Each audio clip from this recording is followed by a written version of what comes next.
खाऊन खाऊन मरायला लागली। बघा तुम्ही खाण्यावाचून कोणी मरत नाही। 72ला दुष्काळामध्ये काही माणसं भोपळे गेले नाही असं नाही, पण आज खाण्यावाचून कोणी मरत नाही, मग खाऊन पिऊन मरायला लागली। खाऊन खाऊन काही कमी नाही।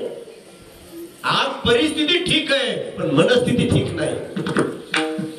परिस्थिती ठीक करण्यासाठी प्रपंचाचा खटाटोप आहे आणि मनस्थिती ठीक करण्यासाठी परमार्थाचा खटाटोप आहे। तुम्हाला जर मनस्थिती ठीक करायची असेल तर हरिनाम घ्यावा लागेल, कथा कीर्तन ऐकावं लागते, ज्ञानेश्वरी गाता वाचावं लागेल।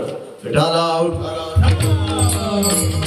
परमार्थ, तनासाठी तन म्हणजे शरीर, याच्यासाठी प्रपंच आहे आणि मनासाठी परमार्थ आहे।